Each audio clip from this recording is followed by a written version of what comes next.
시청자 여러분, 한 주간 평안하셨습니까? 안녕하십니까. 남북의 창 시작합니다. 2019년 이후 축소됐었던 한미 연합군사연습이 다시 확대돼서 지난 22일부터 본연습이 진행되고 있습니다. 북한은 이 한미 연합훈련에 대해 비난 공세를 이어가고 있는데요. 통일외교부 서지영 기자와 함께 짚어보겠습니다.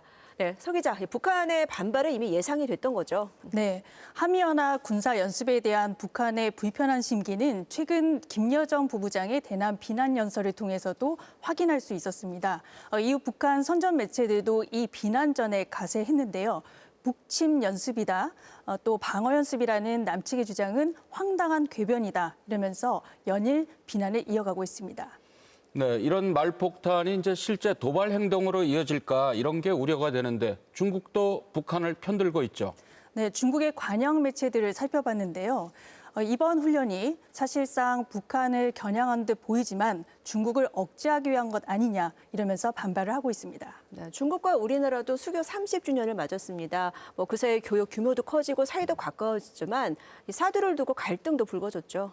네, 이전과 달라진 한중 관계는 수교 30주년 기념행사에서도 확인할 수 있었는데요. 이 관련 소식을 이슈엔 한반도에서 자세히 짚어봤습니다. 한미연합 하반기 지휘소 연습 UFS 을지 자유의 방패 일부는 20일부터 나흘간 진행됐습니다.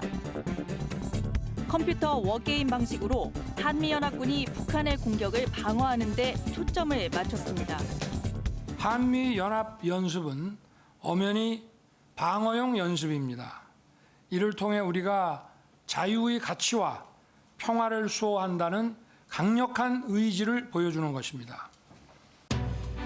29일부터 4일 동안은 2부 훈련으로 한미연합군이 반격에 나서 북한군을 제압하는 작전을 점검합니다. 2018년 이후 중단됐던 야외 실기동 훈련도 재개됐습니다. 공중에선 우리 공군의 KF-16 전투기와 미국 F-16 전투기를 동원한 쌍내 훈련을 진행했습니다.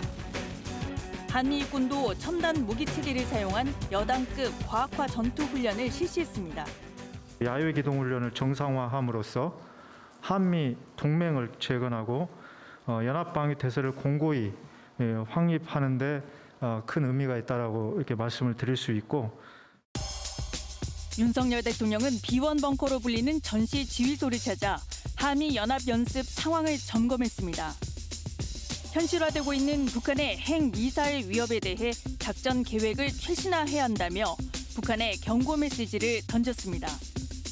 이번 한미연합 군사연습에 대해 북한은 물론 중국도 반발하는 가운데 서울과 베이징에선 한중 수교 30주년 기념 행사가 열렸습니다. 한중 양국이 상호 존중의 정신에 기반하여 새로운 협력 방향을 모색하면서 보다 성숙하고 건강한 관계로 나아가기를 희망합니다. 윤 대통령은 한중 관계의 질적 발전을 위해 시진핑 국가주석과의 대면 회담을 희망한다고 밝혔습니다. 시 주석은 왕이 외교부장을 통해 전한 서한에서 양국 관계 발전을 고도로 중요시한다며 전략적 소통 강화를 밝혔습니다. 愿同总统先生加强战略沟通，引领中韩双方以建交30周年为新起点，把握大势，排除干扰，夯实友好。 하지만 서로의 핵심 이익을 배려하고 방해를 배제해야 한다며 한미의 분리를 압박했습니다. 인민일보 등 중국 관영 매체들도 일제히 한중 수교 30주년 행사를 비중 있게 보도했는데요. 하지만 북핵 해결에 있어 중국의 건설적 역할을 강조한 윤 대통령의 발언은 소개하지 않았습니다. 북한 역시 강경 입장을 이어가고 있습니다. 지난달엔 북한 김정은 국무위원장이, 이달엔 김여정 노동당 부부장이 각각 윤 대통령의 담대한 구상에 대한 거부 입장을 밝혔는데요. 핵실험이나 미사일 시험 발사 같은 전략적 도발 가능성도 배제할 수 없는 상황입니다. 꽉 막힌 한반도 문제, 꼬인 실타래를 어떻게 풀 수 있을지 전문가들의 해법을 들어봤습니다.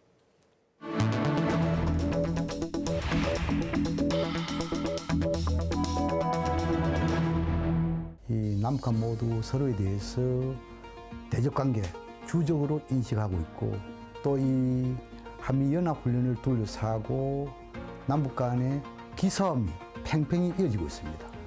과거에는 북한이 고립되어서 또 국제 사회 대북 제재로 인해서 고립되어서 한반도에서의 그런 영향력이라든가 힘이 약했는데 중국과 러시아와의 그 협력 관계를 모색하면서 한반도에서의 새로운 주도권을 장악하려고 합니다.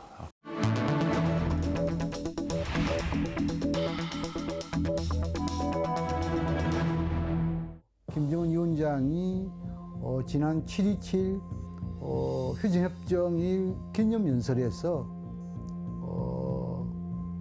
남측이 우리 측을 대적관계로 재확인하면서 강대강 맞대응을 강조를 했습니다. 그 연장선에서 볼 때 김여정의 담화는 대화보다도 대결에 무게중심이 있고 또 그리고 이 주변 정세도 대화에 좀 부정적인 흐름이 많습니다. 근데 상대하지 않겠다고 그러면 상대 안 해야 되잖아요. 그런데 담화를 발표했다는 건 이미 상대하고 있는 거예요. 이 얘기는 뭐냐? 자, 우리하고 상대하고 싶으면 우리가 원하는, 우리가 제시한 조건을 수용을 해. 이런 얘기거든요.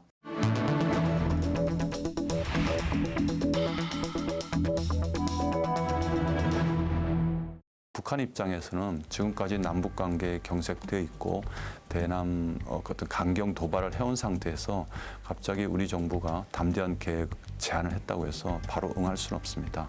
그래서 우리 정부는 계속해서 북한을 대화로 끌어들이는 여러 가지 제안들 또 후속 제안들을 계속 해야만 북한이 대화에 나올 수가 있습니다. 제가 이제까지 북한을 수십 년 동안 들여다보고 관찰한 결과 북한은 아쉬우면 대화에 나오게 돼 있다. 아쉬우면 그럼 방법은 뭐냐? 아쉽게 만들어야 한다. 대화의 문은 열려 있다. 한미동맹을 토대해서 하겠다. 이것보다도 한반도의 비핵평화를 위해서는 6.12 싱가포르 합의의 토대에서 언제든지 논의할 수 있다. 더 나아가서 북한이 원한다면 언제든지 특사까지 확인할 수 있다. 이러한 좀 더 적극적인 대북 정책 추진과 자세가 그 어느 때보다도 필요한 때가 아닌가 생각됩니다.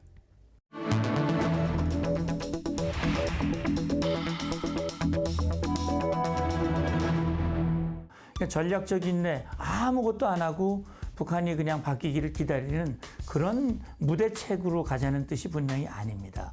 그러니까 북한이 좋은 방향을 우리의 손을 잡으면 북한에게 유리한 것이고 우리의 손을 뿌리치면 결정적으로 불리하다라고 하는 것을 분명히 보여주는 것이죠. 미국은 이 북한에 대해서 상황 악화 방지는 하겠지만 적절한 긴장을 유지한 상태에서 관리만 하려는 그런 정책에서 벗어나지 않는 한 대화 국면으로 진입은 상당히 어려울 것이다.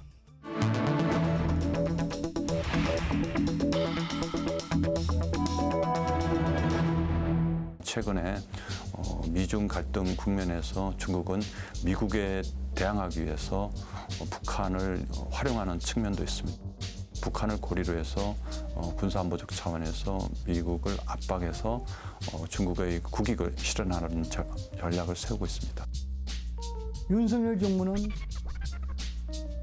한미 관계와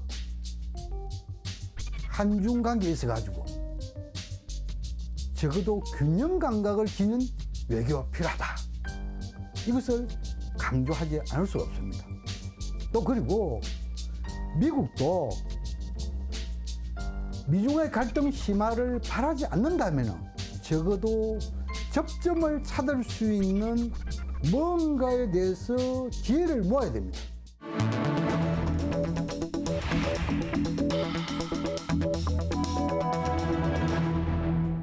지금 북한은 언제라도 추가 핵실험을 할 수 있는 준비를 모두 마치고 김정은의 결심만 남겨놓고 있는 것이기 때문에 중국의 공산당 대회가 끝난 후 11월 미국의 중간 선거를 계기로 해서 뭔가 재뿌리기 방식으로 정치적 효과를 극대화시키기 위한 그런 시도를 할 가능성도 배제할 수 없거든요. 이렇게 된다면 미국은 이 군사적 전략 자산을 한반도에 배치하게 되고 중국마저도 한반도의 군사적 전략 자산, 함정이라든가 항공기를 배치하게 된다면 한반도는 매우 엄중한 상황에 처할 수가 있게 되는 것이죠.